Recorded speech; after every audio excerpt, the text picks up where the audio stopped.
എല്ലാ പ്രേക്ഷകർക്കും വേണ്ടി ട്രാക്കിലേക്ക് സ്വാഗതം. സാധാരണ ഗർഭിണികളിൽ കാണുന്ന അതിരക്തസമ്മർദ്ദം അഥവാ ഹൈപ്പർ ടെൻഷൻ ഈ വിഷയമാണ് ഇന്ന് മെഡി ട്രാക്ക് ചർച്ച ചെയ്യുന്നത്. ഈ വിഷയത്തെക്കുറിച്ച് കാസർഗോഡ് ഡിസ്ട്രിക്റ്റിൻ്റെ പ്രേക്ഷകരോട് സംസാരിക്കുന്നത് കണ്ണൂർ ആസ്റ്റർ മിംസിലെ ഗൈനക്കോളജിസ്റ്റ് ഡോക്ടർ റൈഹാനയാണ്. Ma'am welcome. Thank U.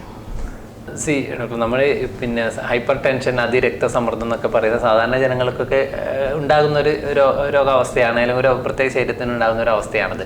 ഇത് ഗർഭിണികളിലേക്ക് ഇങ്ങനെ അത്ര കോഷ്യസ് ആവാനുള്ള കാരണം എന്താണ്? ഹൈപ്പർ ടെൻഷൻ ഗർഭിണികളിലെ ഏത് തരത്തിലാണ് ബാധിക്കുന്നത്? അതെ, ആ ക്വസ്റ്റ്യൻ ഭയങ്കര റെലവൻ്റ് ആണ്. ശരിക്കും സാധാരണ ആൾക്കാർക്ക് വരുന്ന ഹൈപ്പർ ടെൻഷൻ അല്ല ഗർഭിണികളിൽ വരുന്ന ഹൈപ്പർ ടെൻഷൻ. അതിൻ്റെ അടിസ്ഥാന കാരണം വ്യത്യാസമുണ്ട്. അപ്പം അത് മറുപിള്ളയിലുള്ള രക്തധമനികളിൽ വ്യത്യാസം, നമ്മൾ സാധാരണ ഒരു നോർമൽ പ്രഗ്നൻസിയിൽ ഉണ്ടാകുന്ന വ്യത്യാസം ചില ഗർഭിണികളിൽ എന്തുകൊണ്ടോ ഉണ്ടാവുന്നില്ല. അത് കാരണമാണ് ഹൈപ്പർ ടെൻഷൻ വരുന്നത്. അല്ലെങ്കിൽ ആ പ്രഗ്നൻസി ആണ് ആക്ച്വലി ആ ഹൈപ്പർ ടെൻഷന് കാരണം. അതും നോർമൽ ആൾക്കാരിൽ നിന്ന് ശരിക്കും വ്യത്യാസമുണ്ട്. അതിൻ്റെ അടിസ്ഥാന കാരണം മനസ്സിലാക്കിയാലേ നമുക്കതിൻ്റെ റിലവൻസ് മനസ്സിലാവും. ഓൾമോസ്റ്റ് ഒരു 5% മുതൽ 10% വരെയുള്ള ഗർഭിണികൾ നമുക്ക് ഹൈപ്പർ ടെൻഷൻ BP ഹൈ ആയിട്ട് നമുക്ക് കാണാൻ പറ്റും. അതിലും ഈ നമുക്ക് ഗർഭം കൊണ്ടുള്ള BP ആക്ച്വലി 2 തരത്തിലാണ്. ഒന്ന് നമുക്ക് ക്രോണിക് ഹൈപ്പർ ടെൻഷൻ എന്ന് പറയാം, ഒന്ന് ജസ്റ്റേഷണൽ ഹൈപ്പർ ടെൻഷൻ. അതായത് ഗർഭം കൊണ്ട് BP കൂടുന്നു. അപ്പോൾ നമ്മുടെ BP യൂഷ്വലി നമ്മൾ ഡയഗ്നോസ് ചെയ്യുക നമ്മൾ 2 ഘടകങ്ങളായിട്ടാണ്. ഒന്ന് സിസ്റ്റോളിക് BP. അതായത് ഈ ഗർഭം കൊണ്ട് സാധാരണ ക്യാരിങ് ആയാൽ നോർമലി ഒരു ഹൈപ്പർ ടെൻഷൻ ചെറിയൊരു വ്യത്യാസം ഉണ്ടാവും എന്നാണോ അതിനർത്ഥമാക്കുന്നത്? അല്ല, എന്നുവെച്ചാൽ പ്രഗ്നൻസി ആയാൽ യൂഷ്വലി നമ്മുടെ പ്രഗ്നൻസി റിലേറ്റഡ് കുറച്ച് ചേഞ്ചസ് ഉണ്ടാവും. അതായത് നമ്മുടെ ഗർഭപാത്രത്തിൽ ബ്ലഡ് വെസൽസ് ഉണ്ട്, രക്തക്കുഴലുകൾ. അത് യൂഷ്വലി ഒരു ചുറ്റിപ്പിണഞ്ഞ് വളരെ വീതി കുറഞ്ഞ രക്തക്കുഴലുകളാണ്.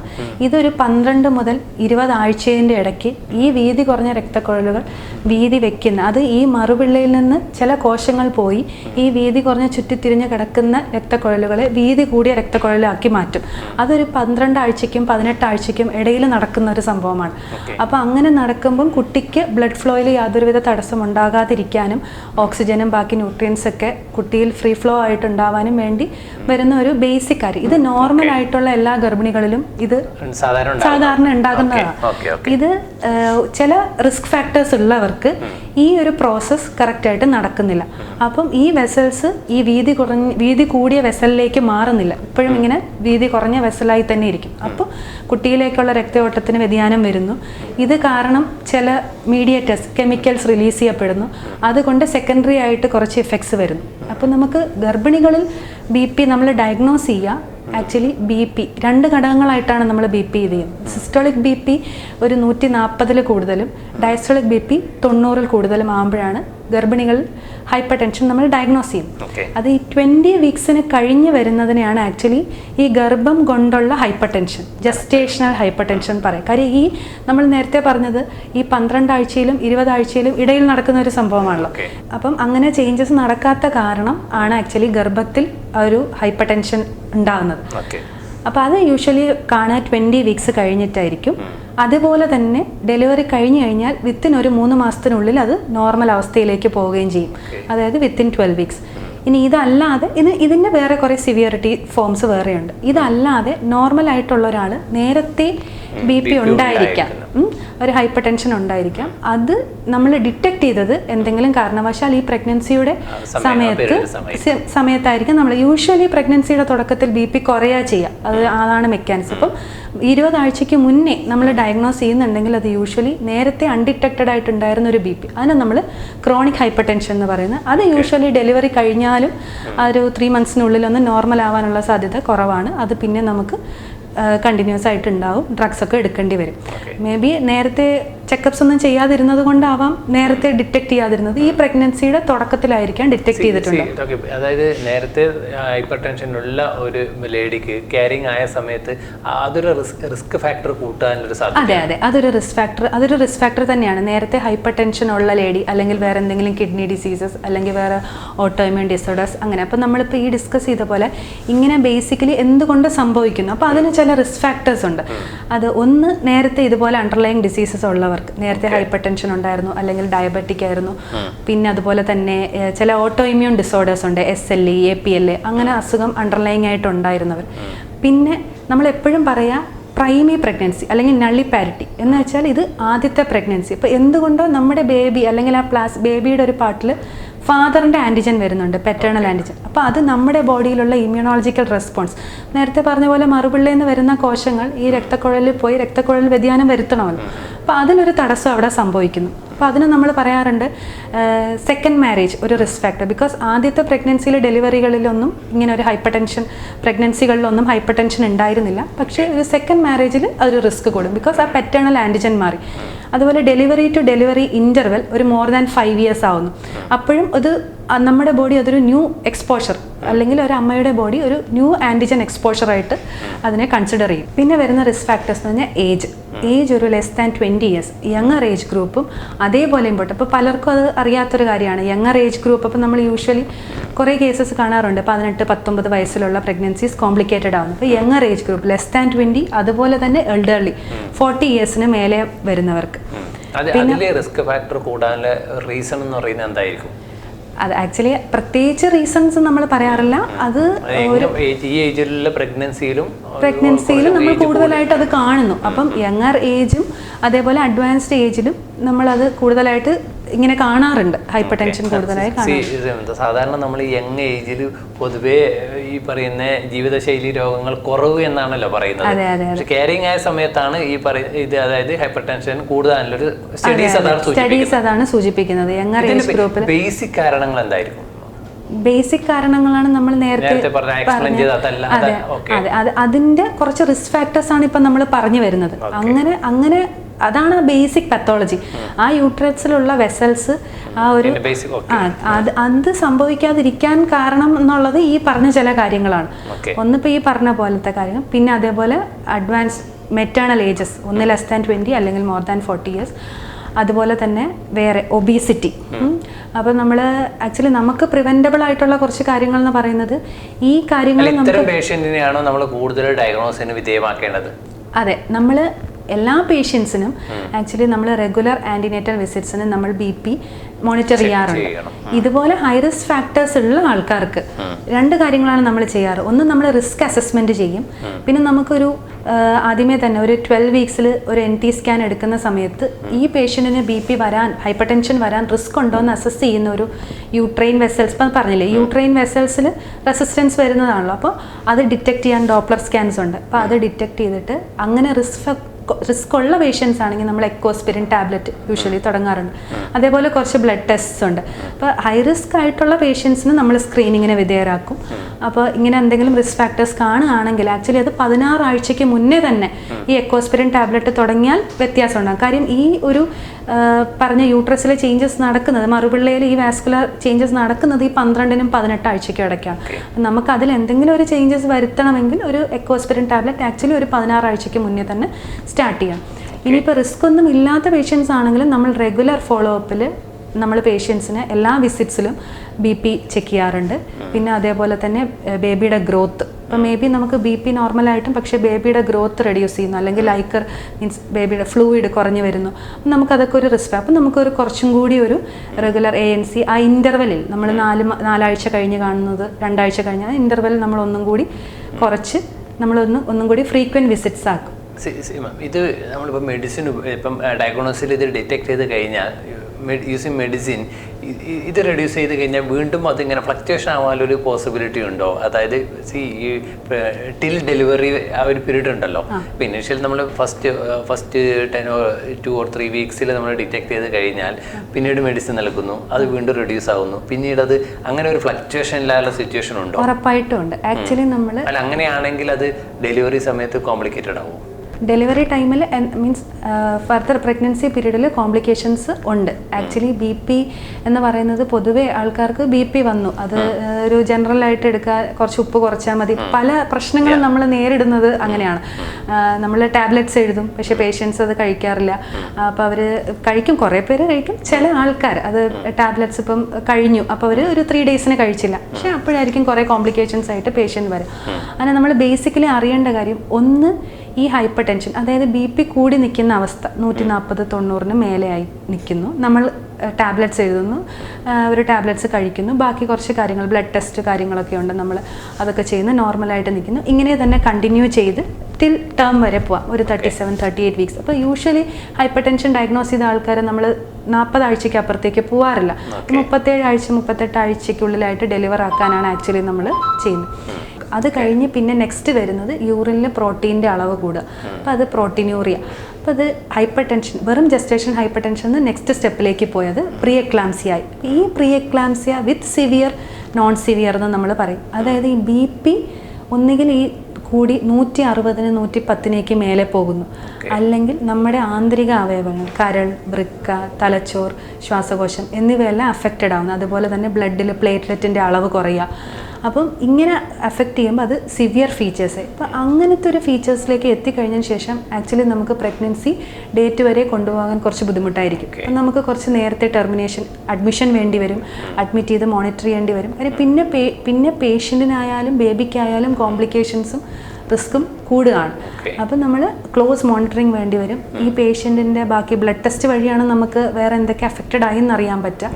അപ്പോൾ ആ കാര്യങ്ങളൊക്കെ നമ്മൾ മോണിറ്റർ ചെയ്തിട്ടാണ് ആക്ച്വലി ഫർദർ അതിൻ്റെ എത്രത്തോളം നമുക്ക് പ്രഗ്നൻസി കൊണ്ടുപോകാൻ പറ്റും എന്നുള്ള കാര്യങ്ങൾ ഡിസൈഡ് ചെയ്യും. ഒരു സ്റ്റേബിൾ പൊസിഷനിലേക്ക് കിട്ടുന്നില്ല എങ്കിൽ അങ്ങനെ ഒരു സിറ്റുവേഷനിലേക്ക് വരികയാണെങ്കിൽ ഒരു എക്സ്പെക്റ്റഡ് ഡേറ്റിൽ ഡെലിവറി, നോർമൽ ഡെലിവറിയിലേക്ക് വെയിറ്റ് ചെയ്യാതെ അത് സിസേറിയനിലേക്ക് പോകാൻ സിസേറിയൻ ആസ് സച്ച് വേണമെന്നില്ല. നമുക്കിപ്പം ആക്ച്വലി നേരത്തെ ടെർമിനേറ്റ് ചെയ്യേണ്ടി വരും എന്നുള്ളതേ ഉള്ളൂ. അത് നമ്മൾ ആ ടൈമിൽ പേഷ്യൻറ്റിൻ്റെ ഉള്ളിൽ നോക്കി ബാക്കി PVകളും കാര്യങ്ങളൊക്കെ ഫേവറബിൾ ആവുന്ന അനുസരിച്ചിട്ടാണ് നമ്മൾ മോഡ് ഓഫ് ടെർമിനേഷൻ ഡിസൈഡ് ചെയ്യുക. പക്ഷേ സംഭവം നമ്മൾ നേരത്തെ പറഞ്ഞ പോലെ ഈ പ്ലാസൻ്റ് അല്ലെങ്കിൽ ഈ പ്രഗ്നൻസി ആണല്ലോ ഈ ബേസിക് പത്തോളജി അവിടെ ഹൈപ്പർ ടെൻഷൻ. അപ്പം അത് അവിടെ നിന്ന് പോയാലേ പേഷ്യൻറ്റിന് ആക്ച്വലി ഈ ട്രീറ്റ്മെൻറ്റ് ആവും. ദ ട്രീറ്റ്മെൻറ്റ് ഇസ് ആ പ്ലാസൻ്റ് അവിടെ നിന്ന് പോകണം, അല്ലെങ്കിൽ ആ ഡെലിവറി പ്രഗ്നൻസി ടെർമിനേറ്റ് ചെയ്യണം. അപ്പം നേരത്തെ വരുമ്പം നമുക്ക് ഫൈനലി ബേബിയും മദറും ഗുഡ് ഹെൽത്തിൽ ആ ഒരു ഔട്ട്കം കിട്ടണം. നമുക്ക് അന്നേരം ടെർമിനേറ്റ്. അപ്പം നമ്മൾ മാക്സിമം നമ്മൾ നോക്കും with tablets and with follow up other ഇൻവെസ്റ്റിഗേഷൻസും ബാക്കി നമ്മുടെ കിഡ്നി, ലിവർ, ബാക്കി ഫംഗ്ഷനും പ്ലേറ്റ്ലെറ്റ് വാല്യൂസും ഒക്കെ നോക്കി നമ്മൾ ഫോളോ അപ്പ് ചെയ്യും. ഇത് ചൈൽഡിനെ ഏതെങ്കിലും തരത്തിൽ എഫക്ട് ചെയ്യും ഇങ്ങനെ ഒരു ഹൈപ്പർ ടെൻഷൻ എഫക്ട് ചെയ്യാനുള്ള സാധ്യത അതെ ഉണ്ട്. അതിപ്പോൾ മദറിന് ഇങ്ങനത്തെ കോംപ്ലിക്കേഷൻസ് വരാം. അതേപോലെ തന്നെ നേരത്തെ ടെർമിനേറ്റ് ചെയ്യേണ്ടി വന്നാൽ ബേബിക്ക് ഇപ്പം പ്രിമച്യൂരിറ്റിയുടെ ഒരു കോംപ്ലിക്കേഷൻ, ഇപ്പം 34 വീക്സ് 35 വീക്സിന് മുന്നേ ഒക്കെ നമ്മൾ ടെർമിനേറ്റ് ചെയ്യുമ്പോൾ ബേബി പ്രിമച്യൂർ ആണല്ലോ. അപ്പോൾ ബേബിക്ക് പ്രിമച്യൂരിറ്റിയുടെ കോംപ്ലിക്കേഷൻസ് വരാം. ഇതല്ലാതെ തന്നെ ഇൻയൂട്രോ, അതായത് ഗർഭപാത്രത്തിലുള്ളപ്പോൾ തന്നെ നമ്മളിപ്പോൾ ഈ പറഞ്ഞ ബേബിക്ക് ആവശ്യത്തിനുള്ള ഓക്സിജൻസ്, ന്യൂട്രിയൻ ഒന്നും കിട്ടുന്നില്ല എങ്കിൽ ബേബിക്ക് വളർച്ചക്കുറവ് വരാം. അതുപോലെ തന്നെ വിട്ടുപോയി ഉള്ളിലേക്ക് ബ്ലീഡിങ് വരാം. അങ്ങനെ ആകുമ്പോൾ മദറിന് ആയാലും ബേബിക്കായാലും റിസ്ക് കൂടുതലാണ്. ബേബി ഉള്ളിൽ വെച്ച് തന്നെ മരണപ്പെടാനും ബ്ലീഡിങ് ഉണ്ടാവാനും ഒക്കെ ഉള്ള റിസ്ക് ഉണ്ട്. പിന്നെ ഇതല്ലാതെ ഇതിൻ്റെ അപ്പുറത്തേക്ക് എക്ലാംസിയ എന്ന് പറഞ്ഞൊരു, നേരത്തെ ചോദിച്ചില്ലേ CS ഇമ്മീഡിയറ്റ് ആയിട്ട് വേണ്ടി വരുമോ, അപ്പം ഇതിൻ്റെ നെക്സ്റ്റ്, അപ്പോൾ ആദ്യം ഹൈപ്പർ ടെൻഷൻ മാത്രം, പിന്നെ ഒരു പ്രോട്ടീനൂറിയ വരുന്നു, പ്രീ എക്ലാംസിയ. അത് കഴിഞ്ഞ് അതിൻ്റെ സിവിയർ ഫീച്ചേഴ്സ് വരുന്നു. യൂഷ്വലി സിവിയർ ഫീച്ചേഴ്സ് വെച്ച് നമ്മൾ അധികം മുന്നോട്ട് പോകാറില്ല, ടെർമിനേഷൻ പ്ലാൻ ചെയ്യും. പിന്നെ ഇതിൻ്റെ മേലെ എക്ലാംസിയ എന്ന് വെച്ചാൽ അപസ്മാരം, BP കൂടി അപസ്മാരത്തിലേക്ക് എത്തുന്നു. ആക്ച്വലി നമ്മുടെ ഒരു ടാർഗറ്റ് ഒരു പേഷ്യൻറ്റും BP കൂടി അപസ്മാരം വരെ എത്താൻ പാടില്ല. അതിന് മുന്നേ തന്നെ നമ്മൾ അത് മാനേജ് ചെയ്യുക, പ്രോപ്പർ മാനേജ്മെൻറ്റും കാര്യങ്ങളും വേണം. ഇത് ഹോസ്പിറ്റൽ അഡ്മിഷനിലേക്ക് എത്താൻ ഇപ്പോൾ സാധാരണ പിന്നെ പ്രഗ്നൻ്റ് ആയ കരിങ് ആയ ലേഡീസ് ജസ്റ്റ് OPD വിസിറ്റ് ചെയ്ത് പോകുന്നില്ല. ഇതൊരു ഹോസ്പിറ്റൽ അഡ്മിഷൻ സ്റ്റേജിലേക്ക് എത്തുന്ന സിറ്റുവേഷൻ അറൈസ് ചെയ്യുമോ? അതെ, ഉറപ്പായിട്ടും. ഈ ഒരു പറഞ്ഞ പോലെ തന്നെ BP കൂടി നമ്മൾ BP ഒരു 160-110 മേലേക്ക് പോവാണ്, അല്ലെങ്കിൽ നമ്മൾ ആക്ച്വലി ഈ ഫോളോ അപ്പ് വെക്കുന്ന ടൈമിൽ നമ്മൾ ബ്ലഡ് ടെസ്റ്റ് ചെയ്യും. അപ്പോൾ ആ ഒരു ലിവർ, കിഡ്നി എല്ലാം ടെസ്റ്റ് ചെയ്യാറുണ്ട്. അതുപോലെ പ്ലേറ്റ്ലെറ്റിൻ്റെ അളവ്, ഇതിൽ വ്യതിയാനം കാണുകയാണ്, ലിവർ അഫക്റ്റഡായി, കിഡ്നി അഫക്റ്റഡായി, അല്ലെങ്കിൽ പ്ലേറ്റ്ലെറ്റിൻ്റെ അളവ് കുറയുകയാണ്, അങ്ങനെ വ്യത്യാസം കാണുമ്പോൾ നമ്മൾ അഡ്മിറ്റ് ചെയ്ത് പേഷ്യൻ്റ്. അതേപോലെ കുറച്ച് സിംറ്റംസ് ഉണ്ട്. അപ്പം അതായത് ഈ എക്ലാംസിയ വരാൻ അല്ലെങ്കിൽ ഈ അപസ്മാരം പോലെ വരാൻ ചാൻസ് ഉള്ള ഇംപെൻഡിങ് സിംറ്റംസ് എന്ന് പറയും. നല്ല ശക്തമായ തലവേദന, എപ്പിഗാസ്ട്രിക് ഡിസ്കംഫർട്ട്, അതായത് അപ്പർ അബ്ഡമൻ്റെ അവിടെ പെയിൻ വരിക, വോമിറ്റിംഗ് വരിക, അങ്ങനത്തെ സിംറ്റംസ് കാണുകയാണെങ്കിലും നമ്മൾ ആക്ച്വലി പേഷ്യൻറ്റിനെ അഡ്മിറ്റ് ചെയ്ത് വേറെ മെഡിക്കേഷൻസ് കൊടുത്ത് നമ്മൾ ആ ഒരു പേഷ്യൻറ്റിൻ്റെ കണ്ടീഷനും ബേബിയുടെ കണ്ടീഷനും നോക്കി നമ്മൾ ടെർമിനേറ്റ് ചെയ്യാനും ബാക്കി ഫോളോ അപ്പ് ചെയ്യാനും നമ്മൾ പേഷ്യൻറ്റിന് അഡ്മിഷൻ വേണ്ടി വരും. ഡോക്ടർ, നമ്മളിപ്പം ഹൈപ്പർ ടെൻഷൻ അല്ലെങ്കിൽ അതിരക്തസമ്മർദ്ദമുള്ള പ്രഗ്നന്റ് ലേഡീസിന് മെഡിസിൻ അപ്പുറത്ത് അവരെ ലൈഫ് സ്റ്റൈൽ മോഡിഫിക്കേഷൻ എന്തെങ്കിലും അഡ്വൈസ് ചെയ്യാറുണ്ടോ? അതെ ഇപ്പം നമ്മൾ പറഞ്ഞില്ലേ, ഇപ്പം നമ്മൾ ഈ അതായത് ബിഫോർ പ്രഗ്നൻസിയാണ് മെയിൻ ആയിട്ടുള്ള മാനേജ്മെൻറ്റ്. ഇപ്പം നമ്മൾ ഒബീസിറ്റി ഒരു റിസ്ക് ഫാക്ടറാണെന്ന് പറഞ്ഞു, അതുപോലെ തന്നെ ഈ ഏജ്. അപ്പം നമുക്ക് ആ ഒരു ഏജ് ഗ്രൂപ്പ് നമുക്കിപ്പോൾ ഒരു ബിഫോർ 20 years അത് അവോയ്ഡ് ചെയ്യാം. അതേപോലെ 40 years കഴിഞ്ഞിട്ട് വരുന്നു. അതേപോലെ ഒബീസ് ആയിട്ടുള്ള പേഷ്യൻസ് ആണെങ്കിൽ അവർ നേരത്തെ തന്നെ ലൈഫ് സ്റ്റൈൽ മോഡിഫിക്കേഷനും ഡയറ്റും, പിന്നെ കുറച്ച് പ്രോസസ്ഡ് ഫുഡ്സ്, സോൾട്ടി ഡയറ്റ്സ്, ഇങ്ങനെ basically salt hyper tension, gestation hyper tension നമ്മൾ കോസായിട്ട് പറയുന്നില്ല. പക്ഷേ എന്നിരുന്നാലും നമ്മുടെ ഒരു ബേസിക് ലൈഫ് സ്റ്റൈലിൽ നമ്മുടെ ഒരു ഡയറ്റൊക്കെ കറക്റ്റ് ആക്കിയാൽ അത് മേ ബി ഇതിനെ ഹെൽപ്പ് ചെയ്യാം. അപ്പം നമ്മൾ പ്രോസസ്ഡ് ഫുഡ്സ്, അതുപോലെ ഭയങ്കര സോൾട്ടി ഡയറ്റ്സ്, ഇങ്ങനത്തെ നമുക്ക് തന്നെ അറിയാമല്ലോ കുറച്ച് അവോയ്ഡ് ചെയ്യേണ്ട ഫുഡ് ഐറ്റംസ് അവോയ്ഡ് ചെയ്താൽ ബെറ്റർ. ഹൈപ്പർ ടെൻഷനുള്ള ഈ പറയുന്ന ഈ പ്രഗ്നൻസി കഴിഞ്ഞാൽ അല്ലെങ്കിൽ ഡെലിവറി കഴിഞ്ഞാൽ ഈ ഓൾറെഡി ഉണ്ടായി ഹൈപ്പർ ടെൻഷൻ റെഡ്യൂസ് ചെയ്യുന്ന ഒരു സിറ്റുവേഷൻ ആഫ്റ്റർ ഡെലിവറി ഉണ്ടാവുന്നുണ്ടോ? അല്ല അവർ വീണ്ടും ഈ പറയുന്ന മെഡിസിനും ഇതൊക്കെ അവർ ത്രൂ ഔട്ട് ലൈഫിൽ കഴിക്കേണ്ട അവസ്ഥ വരുമോ? അതെ, അത് യൂഷ്വലി ഇത് എന്ത് തരം ഹൈപ്പർ ടെൻഷൻ ആണ്? അതായത് സാധാരണ ഒരു BP പേഷ്യന്റിന് നമുക്കറിയാം ത്രൂ ഔട്ട് അവരുടെ ലൈഫ് ത്രൂ ഔട്ട് ലൈഫിൽ മെഡിസിൻ യൂസ് ചെയ്യുമെന്ന് പറയാറുണ്ട്. അത് ആ ഒരു സിറ്റുവേഷൻ ഇവിടെ അറൈസ് ചെയ്യുന്നുണ്ടോ? അതെ, ഇതിപ്പോൾ നമുക്ക് actually chronic 2 type of hyper tension ഉണ്ടല്ലോ. ക്രോണിക് ഹൈപ്പർ ടെൻഷൻ, അതായത് നേരത്തെ തന്നെ BP ഹൈ ആയിട്ടുണ്ടായിരുന്നത്, നേരത്തെ BP ഹൈ ആയിട്ടുണ്ടായിരുന്ന 20 ആഴ്ചയ്ക്ക് മുന്നേ ഡിറ്റക്ട് ചെയ്ത ക്രോണിക് ഹൈപ്പർ ടെൻഷൻ ആയിട്ടുള്ള ആൾക്കാരാണെങ്കിൽ യൂഷ്വലി നമുക്ക് ഡെലിവറി കഴിഞ്ഞാലും മെഡിസിൻസ് കണ്ടിന്യൂ ചെയ്യേണ്ടി വരും. കാര്യം അവർക്ക് ഈ പ്രഗ്നൻസി അല്ല cause of their hypertension. അവർക്ക് ഓൾറെഡി ഹൈപ്പർ ടെൻഷൻ ഉണ്ടായിരുന്നത് നമ്മൾ ഈ പ്രഗ്നൻസിയിൽ ഡിറ്റക്ട് ചെയ്തു എന്നുള്ളതേ ഉള്ളൂ. ചിലപ്പോൾ മേ ബി നേരത്തെ ഡിറ്റക്ട് ചെയ്ത് ഓൺ ഡ്രഗ്സ് ആയിരുന്ന പേഷ്യൻ്റ് ആയിരിക്കാം. പക്ഷേ ഈ ജസ്റ്റേഷൻ കാരണം, അതായത് 20 വീക്സിന് ശേഷം അല്ലെങ്കിൽ 20 ആഴ്ചയ്ക്ക് ശേഷം 5-ാം മാസത്തിന് ശേഷം കണ്ട BP, അത് യൂഷ്വലി ഈ പ്രഗ്നൻസി അവിടെ നിന്ന് പോകുമ്പം ഇത് തന്നാലെ മാറി നോർമലായിട്ട് വരേണ്ടതാണ്. 3 മാസം, അതായത് ഒരു 12 വീക്സ് ടൈമാണ് നമ്മൾ യൂഷ്വലി പറയുക. അപ്പോൾ ഡെലിവറി കഴിഞ്ഞാലും അവർക്ക് ഫോളോ അപ്പ്, അപ്പം തന്നെ നമ്മൾ ഡ്രഗ്സ് സ്റ്റോപ്പ് ചെയ്യാറില്ല. അപ്പോൾ നമ്മളത് ഫോളോ അപ്പ് ഉണ്ടാകും. ഒരു 3 days കൂടുമ്പോൾ BP, പിന്നെ ഒരു വീക്ക്ലി ക്ലിനിക്സിൽ നിന്ന് BP മെഡിസിൻസ് കണ്ടിന്യൂ ചെയ്ത് ടേപ്പർ ചെയ്ത് നമ്മൾ യൂഷ്വലി സ്റ്റോപ്പ് ചെയ്യാറാണ്. യൂഷ്വലി പേഷ്യൻസിന് ഒരു 12 വീക്സിനുള്ളിലായിട്ട് അത് നോർമലാവും. അങ്ങനെ നോർമലായാലേ ആക്ച്വലി നമുക്കിത് പ്രഗ്നൻസി കൊണ്ടുള്ള ഹൈപ്പർ ടെൻഷൻ എന്ന് പറയാൻ പറ്റുള്ളൂ, ജസ്റ്റേഷണൽ ഹൈപ്പർ ടെൻഷൻ എന്ന് പറയാൻ പറ്റുള്ളൂ. 12 വീക്സിന് ശേഷവും ഈ BP ഹൈ ആയിട്ട് നിൽക്കുകയാണെങ്കിൽ അത് ക്രോണിക് ഹൈപ്പർ ടെൻഷനായി. അത് ഈ പ്രഗ്നൻസി അല്ല ആ BPയുടെ കോസ്. നമ്മൾ വേറെ ഇവാലുവേറ്റ് ചെയ്ത് BPയുടെ കോസസ് നോക്കി BPയുടെ മെഡിസിൻസ് കണ്ടിന്യൂ ചെയ്യേണ്ടി വരും. ഓക്കെ മാം, ഇപ്പോൾ ഹൈപ്പർ ടെൻഷൻ നോർമൽ, അതായത് നോർമൽ ഡെലിവറിയിലാണെങ്കിൽ പോലും ഹൈപ്പർ ടെൻഷൻ ഒരു റിസ്ക് ഫാക്ടറാണെന്ന് പറയുന്നുണ്ട്. ഇപ്പം ട്വിൻസ് അല്ലെങ്കിൽ മോർ ദാൻ 1 ഒക്കെ ആണെങ്കിൽ, അങ്ങനെയുള്ള കേസസ് ആണെങ്കിൽ ഈ റിസ്ക് ഫാക്ടർ വീണ്ടും കൂടാനുള്ള ചാൻസസ് ഉണ്ടോ? ഉണ്ട്. അത് നമ്മൾ നേരത്തെ റിസ്ക് ഫാക്ടേഴ്സ് പറഞ്ഞു വന്നപ്പം ഇതുപോലെ ട്വിൻസ് പ്രഗ്നൻസി, അതുപോലെ മുന്തിരിക്കൊല ഗർഭം, ഇങ്ങനത്തെയൊക്കെ പ്രഗ്നൻസിയിലും നമുക്ക്, അതായത് ആ ഇതിന്റെ അളവ്, ഹോർമോണിന്റെ അളവ് കൂടുതലായ കാരണം BP. മുന്തിരിക്കൊല ഗർഭം അതൊന്ന് എക്സ്പ്ലെയിൻ ചെയ്യുകയാണെങ്കിൽ? മുന്തിരിക്കൊല ഗർഭം എന്ന് വെച്ചാൽ അതൊരു നോർമൽ പ്രഗ്നൻസിയിലേക്ക് ഡെവലപ്പ് ചെയ്യാറില്ല യൂഷ്വലി. അത് നമ്മുടെ പ്ലാസൻ്റയിലായാലും കുഞ്ഞ് വളരുന്നതായാലും ഒരു നോർമൽ ബേബി ഡെവലപ്പ് ചെയ്യുന്നതിന് പകരം കുറച്ച് സിസ്റ്റിക് ചേഞ്ചസ് വന്നിട്ട് നമ്മൾ മോളാർ പ്രഗ്നൻസി എന്നാണ് ആക്ച്വലി മെഡിക്കൽ ടേം. അത് നമ്മൾ മുന്തിരിക്കൊല എന്ന് പറയാൻ കാരണം അത് 2 ടൈപ്പ് ഉണ്ട്, കംപ്ലീറ്റ് മോൾ, പാർഷ്യൽ മോൾ എന്ന് പറഞ്ഞിട്ട്. കംപ്ലീറ്റ് ആയിട്ടുള്ള മോളാർ പ്രഗ്നൻസി ആണ് യൂഷ്വലി ഈ ഒരു നോർമൽ ഡെവലപ്മെന്റിന് പകരം കുറച്ച് വെസിക്കുലർ ചേഞ്ചസ് മാത്രമായിട്ട്. അതെ അതെ, അത് ആ ഒരു പ്രഗ്നൻസി ഒരു നോർമൽ പ്രഗ്നൻസിയിലേക്ക് എത്തില്ല. മാത്രമല്ല അതിന് കുറച്ചൊരു റിസ്ക്കും കാര്യങ്ങളൊക്കെ ഉണ്ട്. അത് നമ്മൾ ഫോളോ അപ്പ് വേണ്ട പേഷ്യൻസ് കൂടിയാണ്. അതായത് ഒരു മുന്തിരിക്കൊല ഗർഭം ആണ് നമ്മൾ ഡയഗ്നോസ് ചെയ്യുന്നതെങ്കിൽ യൂഷ്വലി നമ്മൾ ആ പ്രഗ്നൻസി കണ്ടിന്യൂ ചെയ്യാതെ സെക്ഷൻ ഇവാക്യുവേറ്റ് ചെയ്ത് ഒഴിവാക്കും. അതിൻ്റെ കൂടെ നമ്മൾ പത്തോളജി ചെയ്യും. പിന്നെ ഈ പേഷ്യൻ്റ്, അപ്പോൾ ഈ പേഷ്യൻസിന് β-HCG എന്ന് പറയുന്ന ഹോർമോണിൻ്റെ അളവ് കൂടുതലായിരിക്കും. അപ്പോൾ ആ ഹോർമോണിൻ്റെ നമ്മൾ ഫോളോ അപ്പിൽ വെക്കാറുണ്ട്. ഭാവിയിൽ അതൊരു ക്യാൻസർ, അതൊരു GTN, ഗർഭപാത്രത്തിൽ ഡെവലപ്പ് ചെയ്യുന്ന ഒരു ക്യാൻസറിലേക്ക് വരാനുള്ള റിസ്ക് ഉള്ളത് കൊണ്ട് ആക്ച്വലി നമുക്ക് 6 months ഫോളോ അപ്പ് വേണ്ട പേഷ്യൻസ് ആണ്. അപ്പോൾ അതാണ്, അപ്പോൾ ആ ഒരു അങ്ങനത്തെ പേഷ്യൻസിലും BP കൂടുതലായിട്ട് നമുക്ക് കാണാം. അത് ജസ്റ്റ് പറഞ്ഞെന്നുള്ളൂ.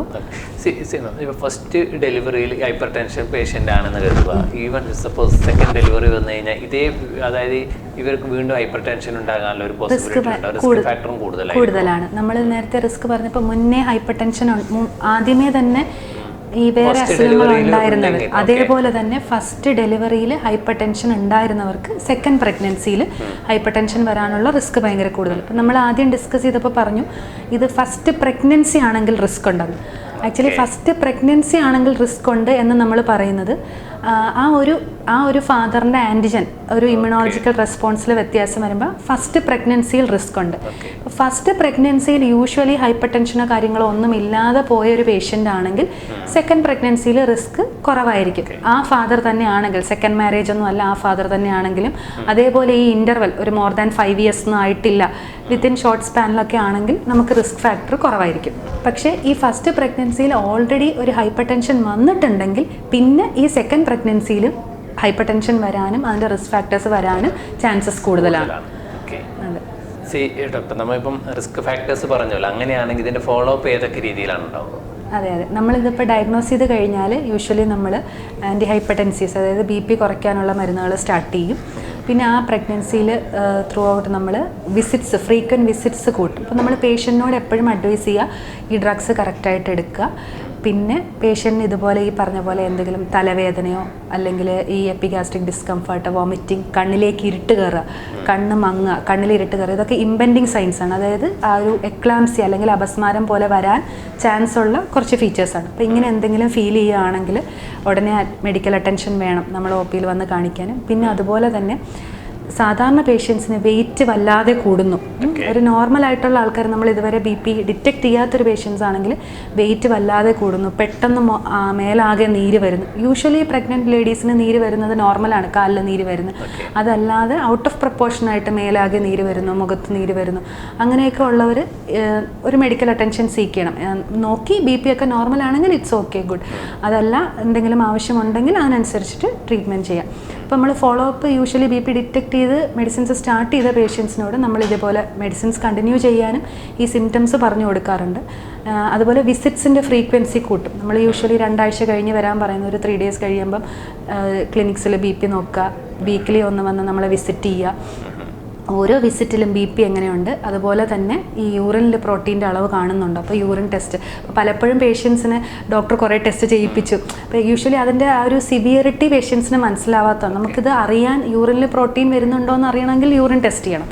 അതുപോലെ ഇത് കരൾ, വൃക്ക, തലച്ചോറ്, അതുപോലെ രക്തത്തിൽ പ്ലേറ്റ്ലെറ്റ്, ഇവയൊക്കെ അഫക്റ്റഡ് ആയിട്ടുണ്ടോ എന്ന് അറിയാൻ ബ്ലഡ് ടെസ്റ്റിൽ കിഡ്നി ടെസ്റ്റ്, ലിവർ ടെസ്റ്റ് ഒക്കെ ചെയ്താലേ നമുക്കത് മനസ്സിലാവുള്ളൂ. ഇതൊരു സ്ട്രെസ് ഒരു ഫാക്ടറായിരിക്കും. സ്ട്രെസ് ബേസിക്കലി നമ്മളങ്ങനെ BP ഹൈപ്പർടെൻഷൻ ഒരു കാരണമാണ്.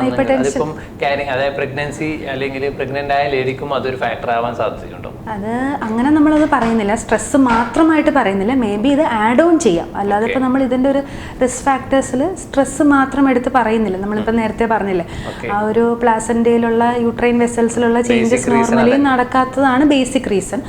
Stress may be add on ചെയ്യാം എന്നല്ലാതെ അതൊരു ട്രീറ്റ്മെന്റ് എന്ന് പറയുന്നത് മെഡിസിൻ, ഇത് ഈ ഫോളോ അപ്പും അതുപോലെ മെഡിസിൻ മാത്രമാണ്. ഫോളോ അപ്പും മെഡിസിൻസും പിന്നെ ഈ ഓരോ വിസിറ്റിലും ബ്ലഡ് ടെസ്റ്റും, ഈ യൂറിൻ ടെസ്റ്റ്, ബ്ലഡ് ടെസ്റ്റ് ഒക്കെ ചെയ്യുമ്പോൾ വ്യത്യാസം വരികയാണെങ്കിൽ നമ്മൾ അതിനനുസരിച്ച് ഈ പറഞ്ഞ ഹൈപ്പർ ടെൻഷൻ എന്ന് നേരത്തെ പറഞ്ഞ പോലെ സിവിയറിലേക്ക് പോകുന്നു, അങ്ങനെയാണെങ്കിൽ അഡ്മിഷൻ, ടെർമിനേഷൻ. ഇത് ഒന്നും ഇല്ലാതെ നേരെ അതുപോലെ തന്നെ വെറും BP യിൽ മാത്രം കണ്ടിന്യൂ ചെയ്യുകയാണെങ്കിൽ നമുക്കൊരു 37-38 ആഴ്ച വരെ, യൂഷ്വൽ പ്രഗ്നൻസി 40 weeks ആണ് നമ്മൾ പറയുന്നത്. അപ്പോൾ അതുവരെ നമുക്ക് കണ്ടിന്യൂ ചെയ്യാൻ പറ്റും.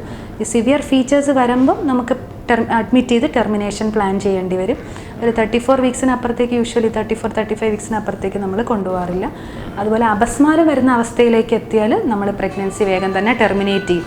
മേ ബി അങ്ങനത്തെ ഒരു അവസ്ഥയിൽ നമുക്ക് സിസേറിയൻ സെക്ഷനൊക്കെ ചിലപ്പോൾ ഫേവറബിൾ അല്ലെങ്കിൽ വേണ്ടി വന്നേക്കാം. പ്രഗ്നൻസി ടെർമിനേറ്റ് ചെയ്യുന്ന ഇപ്പം പ്രിമച്വർ ഒരു സ്റ്റേജ് ആണെങ്കിൽ പോലും ചില സിറ്റുവേഷനിൽ അങ്ങനെ അറൈസ് ചെയ്യുകയാണെങ്കിൽ, അതായത് ആ രീതിയിൽ പ്രഗ്നൻസി കണ്ടിന്യൂ ചെയ്ത് പോയാൽ അമ്മയ്ക്കും കുഞ്ഞിനും ബുദ്ധിമുട്ടാണ്. അപ്പം നമ്മൾ ഇതിൻ്റെ ഇപ്പം നമുക്ക് അറിയാത്തൊരു കാര്യം വെച്ചാൽ മെറ്റേണൽ മോർട്ടാലിറ്റിയുടെ ലീഡിങ് കോസസിൽ ഫസ്റ്റ് PPH ഹെമറേജ് ആണ്.